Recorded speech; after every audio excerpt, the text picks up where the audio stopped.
झोपडपट्टी आमच्या घरासमोरील जे कलोडे सभागृहाच्या समोर झोपडपट्टी आहे ते उठून द्या, त्याच्यासाठी अन्नत्याग आंदोलन केलेलं आहे। आम्ही मागे घेणार नाही, आमच्या झोपडपट्ट्या उठून देत नाही तोपर्यंत। 8 दिवस झालेले पूर्ण, तरी आम्हाला प्रशासनाने कोणी मदत केली नाही किंवा येऊन सुद्धा पाहिलेलं नाही। लोकप्रतिनिधी सुद्धा त्यांना फोन करून सुद्धा लोकप्रतिनिधी पगाराला आलेले नाही। आज अशा शासनावर आम्ही निषेध करतो या शासनाचा, आणि काय होईल त्याचे पडसाद आमच्या आंदोलनाचे हे संध्याकाळपर्यंत तुम्हाला दिसेल।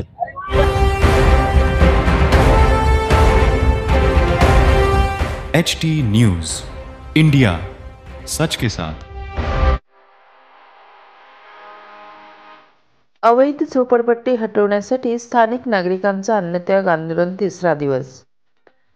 हिंगणघाट शहरातील कलोडे सभागृहासमोरील झोपडपट्टीतील अतिक्रमणधारकांचे पुनर्वसन करण्याच्या मागणीसाठी सुरू असलेले अन्नत्याग आंदोलन तिसऱ्या दिवशीही सुरू असून प्रशासनाच्या दुर्लक्षामुळे आंदोलन अधिक तीव्र झाले आहे।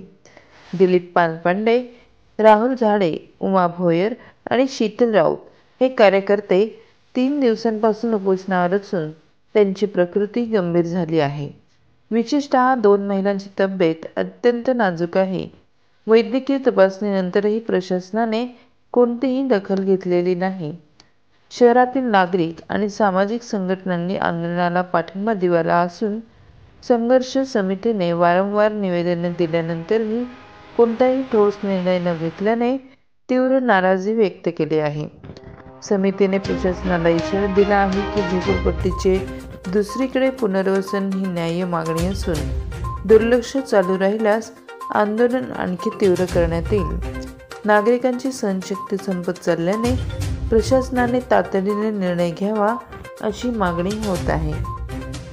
अब्दुल कदीर बख्श, HT न्यूज़ इंडिया में आप सभी का स्वागत करता हूँ। पिछले 6 अक्टूबर से हिंगणघाट में एक आंदोलन यहाँ पर तहसील कार्यालय के सामने शुरू है और 6 अक्टूबर से ठिया आंदोलन कुछ विषय को लेकर यहाँ के स्थानीय नागरिकों ने किया। उसके बाद में प्रशासन ने कोई सूद न लेने के बाद में 11 अक्टूबर से आज तीसरा दिन है अन्नत्याग आंदोलन का, जिसमें 2 महिलाएं भी है, 2 पुरुष है। इनकी क्या मांगे हैं, किस लिए इनका ये आंदोलन चल रहा है, इन्हीं से जानेंगे। आपका जो ये आंदोलन चल रहा है, क्या विषय आपका, किस लिए लेकर यहाँ आंदोलन किया जा रहा है? आमचा मुद्दा आहे झोपडपट्टीचा।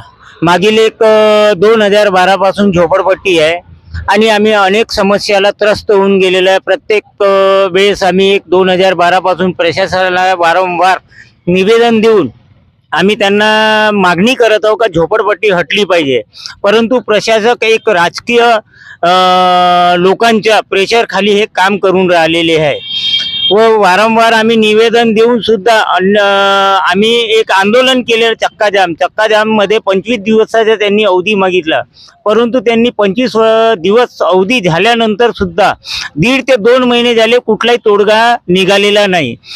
मग कालांतराने आम्ही इथे एक ठिय्या आंदोलन सुरू केलं।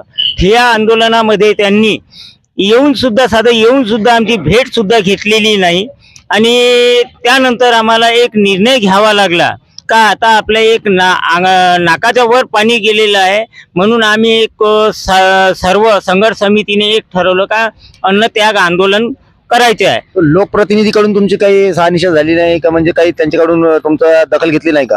लोकप्रतिनिधी यांच्याकडे आम्ही जेव्हा गेलो होतो तेव्हा लोकप्रतिनिधीने आम्हाला वारंवार म्हटलं का आम्हाला 3 महिने द्या, म्हणजे त्यांचे 3 महिने अजूनपर्यंत संपलेले नाही। त्या कारणाने आम्ही इथे अन्नत्याग आंदोलन केलेले आहे। जैसे कि आप देख रहे हैं यहाँ पर अन्नत्याग आंदोलन का आज तीसरा दिन है और अभी तक के प्रशासन ने या यहाँ के किसी लोकप्रतिनिधि ने अभी तक कोई इनका संज्ञान नहीं लिया। तो हम यहाँ से आंदोलन के लिए जो उपोषण पर जो बैठे अन्नत्याग करने हैं उनसे भी जानेंगे। आपके तीसरे दिन आंदोलन अन्नत्याग आंदोलन चल रहा है, अभी तक क्या आपको प्रशासन की ओर से क्या मदत मिली या क्या आपको आश्वासन मिला? आम्ही अन्नत्याग आंदोलन चालू केलेलं आहे, त्याच्यामध्ये पाणी सुद्धा पिऊन न राहिलेलं आहे। तरी 4 दिवसापासून आमच्याकडे 8 दिवस झालेले पूर्ण, तरी आम्हाला प्रशासनाने कोणी मदत केली नाही किंवा येऊन सुद्धा पाहिलेलं नाही। लोकप्रतिनिधी सुद्धा त्यांना फोन करून सुद्धा लोकप्रतिनिधी पगाराला आलेले नाही आणि वारंवार आम्ही सर्व कंप्लेंट देऊन प्रशासन हे झोपलेलं आहे। प्रशासन पूर्णपणे झोपलेलं आहे, त्याच्यामुळे आम्हाला आज न्याय मिळतो किंवा नाही मिळत याचाही आम्हाला भरोसा राहिलेला नाही आणि समोरही समस्या पूर्ण होतील किंवा नाही याला आम्हाला काही भरोसा राहिला नाही। आज अशा शासनावर आम्ही निषेध करतो या शासनाचा, आणि काय होईल त्याचे पडसाद आमच्या आंदोलनाचे हे संध्याकाळपर्यंत तुम्हाला दिसेल. अन्न त्याग आंदोलन में महिलाएं भी हैं, महिलाओं की स्थिति अभी देख रहे हैं काफी ज्यादा चिंताजनक नजर आ रही है. 3 दिनों से अन्न त्याग किया हुआ है और आज से यहाँ पर जल भी त्याग शुरू कर दिया गया है. जैसे कि आप देख रहे हैं कि महिलाओं की स्थिति बहुत ज्यादा नाजुक बनी है. उनसे भी जानेंगे. ताई काही बोलू शकता तुम्ही? तुम्ही जे अन्न त्याग आंदोलन केलं काय तुमचे म्हणजे मुद्दे आहे आणि तुम्ही कशासाठी आंदोलनावर बसलेले आहात? आम्ही झोपडपट्टी आमच्या घरासमोरील जे कलोडे सभागृहासमोर झोपडपट्टी आहे ते उठून द्या, त्याच्यासाठी अन्न त्याग आंदोलन केलेलं आहे. आणि जर तुम्हाला अजून न्याय नाही मिळाला तर मग तुमची पुढची भूमिका काय असणार आहे? आमची पुढची भूमिका हीच राहणार आहे अन्न त्यागाची. आंदोलन मागे घेणार नाही, आमच्या झोपडपट्ट्या उठून देत नाही तोपर्यंत. जैसा कि आप देख रहे हैं यहाँ पर अन्न त्याग आंदोलन किया जा रहा है. महिला भी यहाँ पर शामिल है और पूरे तरीके से इनकी जो स्थिति है बहुत ज़्यादा नाजुक नज़र आ रही है. लेकिन अभी तक के प्रशासन की ओर से कोई भी संज्ञान नहीं लिया गया है और इनकी ये भूमिका आखिरी तक इसी तरीके से बनी रहेंगी. इनका जो मुख्य मुद्दा है जब तक झोपड़पट्टी वहाँ से हटाई नहीं जाती तब तक कि इनका इसी तरीके का आंदोलन चलता रहेगा. अब देखते हैं प्रशासन को कब यानी कि कब नींद से जागता है प्रशासन और कब इनको न्याय मिलता है स्थानीय वहाँ की बस्ती को. ऐसी ही ताज़ा तरीन खबरों को पाने के लिए हमारे चैनल को सब्सक्राइब करें और बेल आइकन दबाना ना भूलें. धन्यवाद.